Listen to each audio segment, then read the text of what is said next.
Bueno, y esta semana además estará marcado por otra discusión o acercamientos entre el gobierno y la oposición, pues precisamente el bloque opositor dará a conocer su propuesta de medidas como parte de esta llamada Agenda de Mínimos Comunes, que discute con el gobierno. El documento contempla una renta básica universal, entre otros puntos. Vamos a conversar del tema junto al senador de Revolución Democrática, Juan Ignacio Latorre. ¿Cómo está, senador? Buenos días. Hola, Sebastián, buenos días. ¿Cómo está? Gracias por el contacto. Gracias a usted por conversar con nosotros, senador, para profundizar en este tema.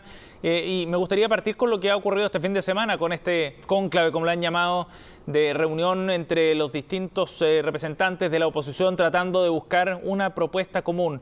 ¿A qué conclusiones llegaron, senador? A ver, fue una jornada muy potente, la verdad. Comenzó a las 9 de la mañana y terminó cerca de las 5 de la tarde. En principio estábamos convocados hasta las 2 de la tarde, pero se extendió prácticamente hasta las 5. Tratamos 4 temas: renta básica universal de emergencia, apoyo a las pymes, cambios en las estrategias sanitarias y algunos apoyos concretos en salud, y derechos humanos. Y tuvimos cerca de, yo diría, 200 personas conectadas, al momento en que más gente hubo conectada, además de los senadores de oposición y algunos diputados también de oposición. Lo interesante es que fue una conversación abierta, grabada además, se está transmitiendo en vivo por YouTube, está el link ahí por YouTube, se puede ver por completo la jornada, pero hubo gente de centros de estudio de la oposición, dirigentes sindicales, dirigentes gremiales, de la salud, del mundo de los derechos humanos, víctimas de violación a los derechos humanos, organizaciones de abogados, etcétera, pymes, representantes de las pymes. O sea, fue un encuentro muy rico en términos de discusión y conversación.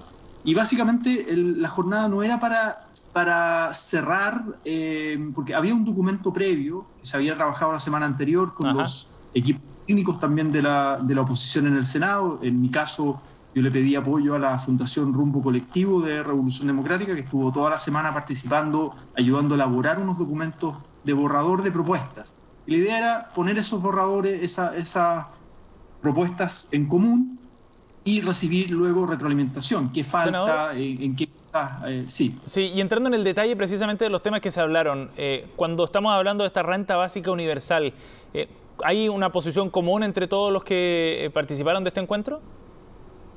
Bueno, el documento justamente que se había elaborado era poner en común un cuadro comparativo de todas las propuestas que hay muchas, ¿no? Hay una de la CUT, hay una de la Fundación Sol, hay otra de los centros de estudio, de los economistas por el Foro de Desarrollo Sostenible, etcétera. Hay distintas propuestas y yo diría todas coinciden en que al menos el piso tiene que ser la línea de la pobreza.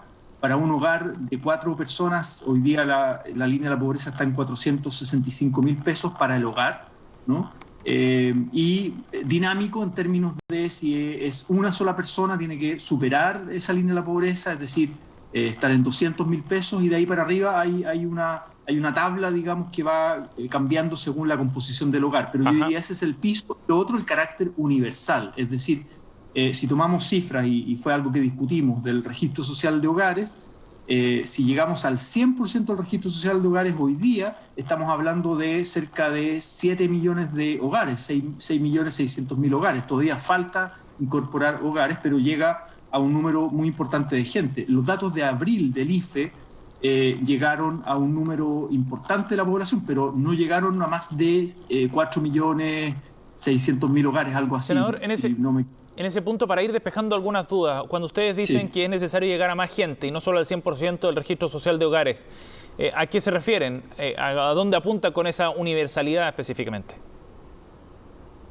La información que tenemos, y que fue muy rica ahí en la jornada también, de organizaciones de la sociedad civil que trabajan en los territorios, en el mundo de la pobreza, también de los municipios, es que hay gente que no se ha inscrito en el registro social de hogares y que hoy día está en grave situación de vulnerabilidad, por distintos motivos, ya sea por brecha digital, porque fue muy engorroso el proceso de inscripción y no lo pudieron hacer, no lo hicieron a tiempo, etcétera.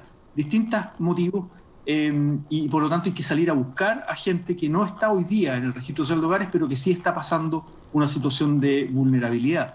Y eso se podría hacer, por ejemplo, con convenios a través de los municipios o a través de las organizaciones de la sociedad civil que tienen experiencia de trabajo, que tienen tienen capacidad de llegar a los territorios. Esa es una primera cosa. Pero en la práctica, senador, para puntualizar eso, ¿tienen una estimación, por ejemplo, de qué porcentaje de la población o qué número de familias debería ser el que recibiera efectivamente estos recursos? Porque usted hablaba de 6,6 millones de familias que están inscritas efectivamente en el registro social de hogares. ¿Hay una estimación de cuántas no lo están, pero requieren esos apoyos?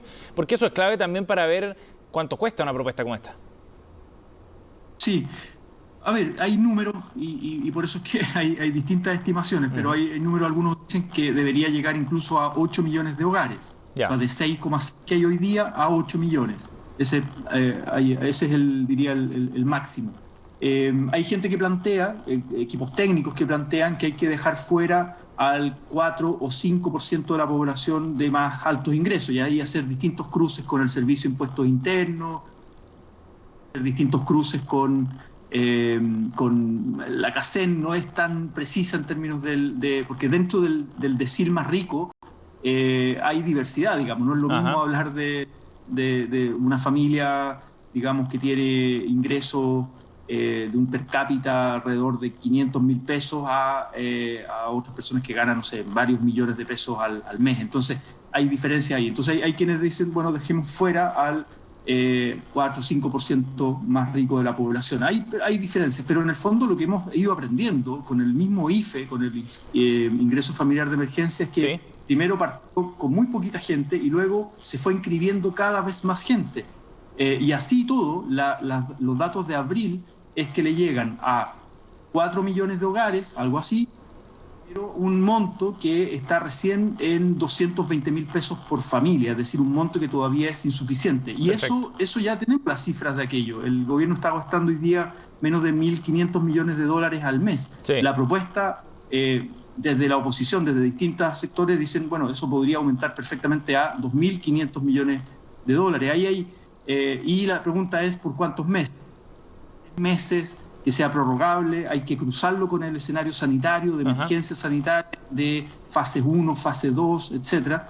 Pero eso. Y lo otro que es muy importante, que ha surgido con mucha fuerza, es el tema de la desnutrición en grupos infanto-juveniles y adultos mayores, o sea, una malnutrición, y eso también hay que abordarlo, que no es solamente transferencias monetarias, sino que tiene que ver con otras redes finalmente de cómo acceden a una buena alimentación las familias. Senador, entonces con lo que usted nos describe y con lo que han concluido este fin de semana, en particular respecto a este tema, porque me gustaría abordar los otros puntos de la agenda, pero en particular sobre la renta básica, ¿cuán lejos están respecto a lo que está planteando el gobierno?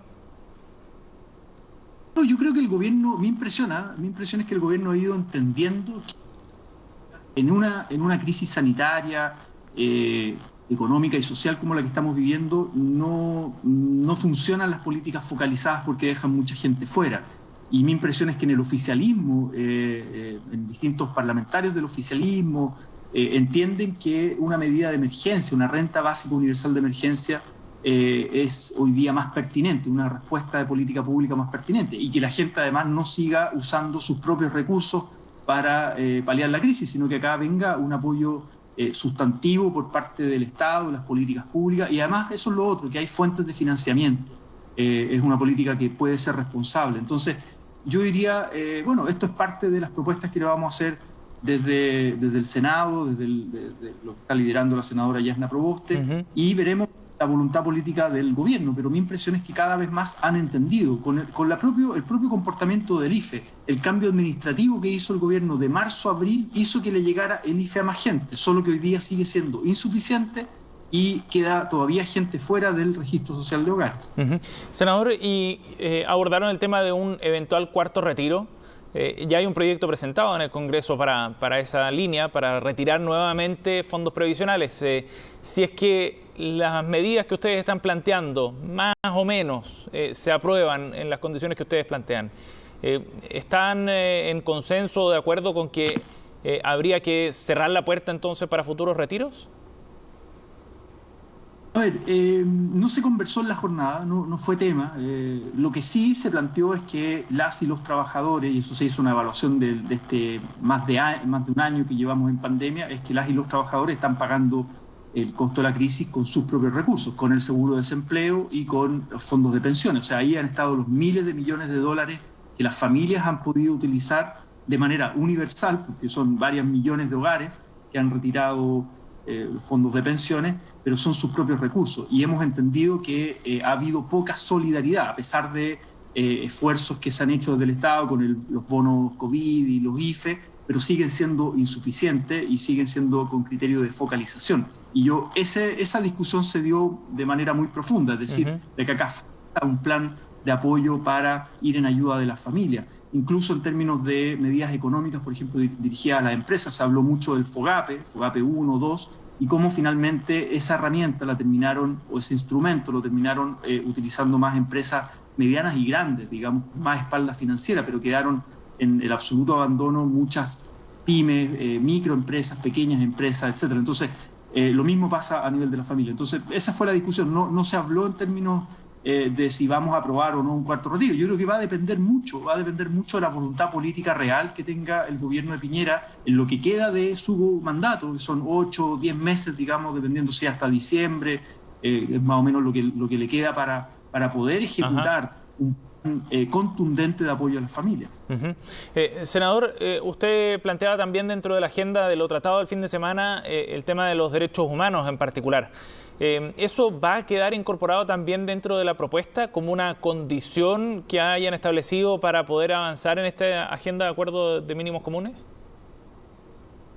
A ver, despejar algunas cosas, porque se habían dicho cosas el fin de semana, el jueves, viernes, que nosotros íbamos a poner como requisito, por ejemplo, lo del indulto a los presos de la revuelta, que estuvimos con los grupos de iniciativa y familiares de los presos de la revuelta, también con víctimas de violación a los derechos humanos, personas con sus ojos mutilados, etcétera, y agrupaciones distintas, abogados del mundo de los derechos humanos. Y la verdad es que una convicción es que los derechos humanos no forman parte de una transaca, digamos. No puede haber en este momento, en pleno siglo XXI, la democracia, entendiendo cómo fue el proceso de la transición de la dictadura, en que hubo de alguna manera un pacto transicional, hubo pactos de impunidad, o de hacer justicia en la medida de lo posible, etcétera, y con todo lo que ocurrió con Pinochet. Bueno, hoy día estamos en otro escenario, la democracia no resiste un pacto de impunidad y los derechos humanos no pueden formar parte de una negociación. Mira, si me das un poquito más de plata para el IFE, entonces dejamos de exigir